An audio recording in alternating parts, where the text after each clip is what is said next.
Good day, good people. So we have a movie that we went to see on Valentine's Day, and that movie was called The Photograph. And this would be the first movie I can admit that I cried in. She said she cried as well, but it was very touching. But let's get on the rundown. This is gonna be a full spoiler. This is gonna probably go up on Monday, so that gives people 3 days, and it's gonna be a full spoiler. So alert! If you haven't seen it, we're gonna tell you exactly what the movie is in this video. Yes. So this movie stars, I hope it's not Issa, but Issa Rae, Lakeith Stanfield, Willan Noel, Shantae Adams, top 4 people that were in the film. And I think, L'Oreal, gotta mention him, L'Oreal Howery. He was a person in the movie, not a main character, but he was definitely in the film. But the movie was directed by Stella McGee, I believe. Producer was Will Packer. Screenplay by Stella McGee also. But the movie is about a famed photographer, Christina Ames, dies unexpectedly. She leaves her estranged daughter, she wasn't estranged, May, hurt, angry, and full of questions. When May finds a photograph tucked away in a safe deposit box, she soon finds herself delving into her mother's early life, an investigation that leads to an unexpected romance with the rising journalist. The good thing I do love about this movie starting off is the trailer didn't too much give it away. No. You can watch the trailer on this movie. You know it's a black love story, but it doesn't give away what the movie is about. Like you don't. It's just somebody's a photographer, and that's one of them too. That's what you think. Right, that's what you think. They're gonna need in that world. But it's not it. So the main character, the guy, what was his name? What was his name in the movie? Lakeith, I can't think of his name in the movie, but him, he went down to New Orleans to visit Isaac. I remember his name, Isaac. He worked on a ship that was pumping oil into the sea pretty much, and he was going down to get his story about what was his role in this whole ordeal. And in the midst of this, you know, he's looking on his little stand, his mantle, and he showed pictures of his wife, and his wife had passed. And he's like, well, who is this lady right here? And he was like, oh, that's Christine. And then the movie dives into their story. Like, this one movie could have been 2 movies within one, the way it was written. It was written so well. What you think? Yeah, definitely. Like, so it goes into, go ahead. Yeah, so like I see other people on Facebook, like what I said when we was in the movie. I hadn't seen anything about the movie yet as far as other people's views, but the same thing that I said, I've seen other people say. It was definitely a modern day Love Jones. It was just Love Jones Part 2. It was awesome. It was perfectly the setting, the tone of it, their personalities, their chemistry. Nobody was bubbly over the top. Everybody was like on the same level. Everybody was just, it was all just calm. And it was. In the moment. Like, everybody was just right here. Everybody in the movie was just all like on one level. And that editing and all that is so important. Like, you don't even realize until I really seen that one, how the editing and the lighting and all of that, like the tone, the tone like went perfectly with how they were in the story and all of that. And I thought that everybody, every part, like we were talking about, he was saying that somebody else could have played the journalist, and I feel like, but this guy, Lakeith, when he went in, I think he went in and they knew, like, their chemistry, they could literally date in real life. That's how their chemistry was. So of course it was like, people we may have known that could have went in, and the guy from Ambition, somebody like that could have went in. Blair Underwood played the role, but he was just cool, and he was perfect for the role. They was both woke, like, without being woke, talking about being woke, but you could tell they was still, they was still woke. But yeah, I like seeing her. I'm not familiar with the show. I do know her work on Insecure, but I've never watched it. But it was good to see her in a movie where I was able to, you know, go and support her. But the movie was well written from beginning to end. Even the guy that played him older, that played you know, the Isaac, even him, like, it was just perfect. Well, let's give a little bit more rundown about the movie. So when he went down to meet Isaac, it dials into Isaac and Christine basically story. Both of them lived down in New Orleans, basically had nothing, and they were in love. The problem was Christine wanted more, and Isaac really wasn't. I mean, he was content with his life. He wanted food on the table when he came home from work. He wanted that meal. Right. Shit wasn't enough for her. No, so this ain't enough. I'm moving to New York, and she just boom, she just left. Didn't even tell him, just left. And you gotta remember this, that the past tense of the movie probably took place in late 80s. Mm-hmm, yeah, cause it was like late 80s, so there was no cell phone, no pager, nothing.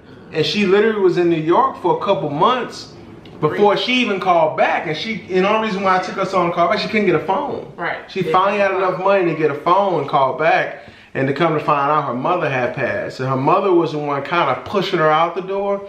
And she believed that she was pushing out the door because she was sick and not telling her that. And so she come back for the funeral, and she thinking things between her and Isaac gonna be good. Like, let me go run over her and see Isaac, let him know I'm back. 2-3 months. Isaac didn't even come to the funeral. So that's how the girl, her best friend, was like, yeah, let me tell you about Isaac. So before she rolled up, took her over there. Yeah, and her Isaac is with the girl that she thought wanted Isaac, that always was at the harbor. She made that comment. Yeah. Yep. She was like, Ashley, her name was Ashley something. She was like, yeah, that's who you would be with, da-da-da-da-dee. And, yep. I don't even know if she looked like she was pregnant, but I think he was just being nice. I think she was pregnant. I don't. I think he was just because her friend told her that. Her friend told her that they're about to have a kid, if I'm not mistaken. What do you guys think? Maybe we missed that part. Was she pregnant? If you've seen this one, was she pregnant when he took her onto the boat or not? But also, one part we did forget is, so how they dialed into Christine, her mother's story. Her mother passed and mailed her 2 letters for her and for her father. And the whole plot twist in this whole movie was Isaac was what was her character name in there? What was her name in there? It was whatever it is, you know what we're talking about. But she wrote a letter for May, my May. She called her my May. So she wrote a letter for May and her father. Well, she thought the letter was for who she thought was her father, but lo and behold, May's father was Isaac. And I kind of thought that throughout the movie. I said, man, he gonna mess around and be her father or something. And when they time lapse back to Isaac finally meeting back up with Christine when she came back down there to sell the home that her mother stayed in, she had a 3-year-old child, a little girl, which was May. And you can tell the way he looked at her, like he still loved her. Even though she's been gone for 3 years, he still was in love with her. Took her to the bus station. Why? He couldn't even get nothing else out. Why? He couldn't even ask why. And you could tell it was all still there. All the love was still there between. But the love was for her because she had a kid. Yeah. The kid was his. Yeah. Like, she knew that May was his this whole time, but didn't want to tell him. I think she loved him, but she just wanted him to be different. And it just wasn't him. It wasn't. He wasn't him. That's how love goes. We didn't know anything about him. That was the weird part, like his background or why he didn't want to leave, we didn't. Or any of that. And I think it would have been too, it'd have been too long to go into his background. But it really wasn't about him. It was about the picture of her. Right. And that's what tied back into everything, because when, oh man, what is his name? The guy that was with me. So when he went down to get the picture, he wanted to find out more about this lady because she didn't like taking pictures. I just told him that. So he had an intern do some background check on her to find out who she was, and end up finding out more about who her daughter was. And that kind of tied them in together, and they're conversing, they go out, and one thing leads to another, they kiss and they start dating. And when she went down to New Orleans to finally meet her father, I mean, he was kind of broken up, and he thought about it at that moment. He said, I was too afraid to ask. I was just afraid to ask her, or is this my child? Because she probably wouldn't have lied to him. She would have told him. But I think she felt like he moved on in life, and it would have complicated so many things. Because what she wanted just wasn't what he wanted. And it's just crazy. That's how love goes. You got two perfect people that love each other, but in life they want two different things, and that's what separated them two. And Isaac's father that she knew of met her mother when she was 3 months. Michael, that's what it is, Michael. So May's father that she thought was her father met her mother when she was 3 months pregnant. So this whole time throughout her life, she thought this was her father, and her mother made him promise to never tell her. And until that moment, she told him. And she knew, this is how they wrote it. They wrote it so well that she never opened that second letter. And when she got to the part, and she like, wait a minute, Isaac is my dad. Right. So she went down there and gave him the letter for him to read. I know I would have opened it. Yeah, I couldn't. I already read my part. She had it for some days too. Yeah. I had already read my part and figured out A, B, C, D, and your part got the rest. Yeah, I need to know. I thought he was like, you didn't read it? You didn't read it? Nope. Yeah. Very, very good movie. Other than that, that's about it. I mean, it's more in the movie, right. It was touching the whole vibe of it. Is what made it a good movie, right? Yeah, you just gotta see it. It's definitely worth seeing. This girl that wrote it, I mean, she's 36, 37 years old. You know, so it's just awesome to see somebody be able to write a film like that that's not, you know, this well-known person. But I can't even remember, other than Love Jones, even Love Jones had his drama in it, but what has been the last black love story movie that's been good? What you think? Comment below. I don't remember. When was the last black love story that was a good one? That was like, man, it like touched you a little bit. The only one, I don't even want to say this on this channel, but the only one that I can say, it didn't start off as a love story, but I will say, Queen and Slim?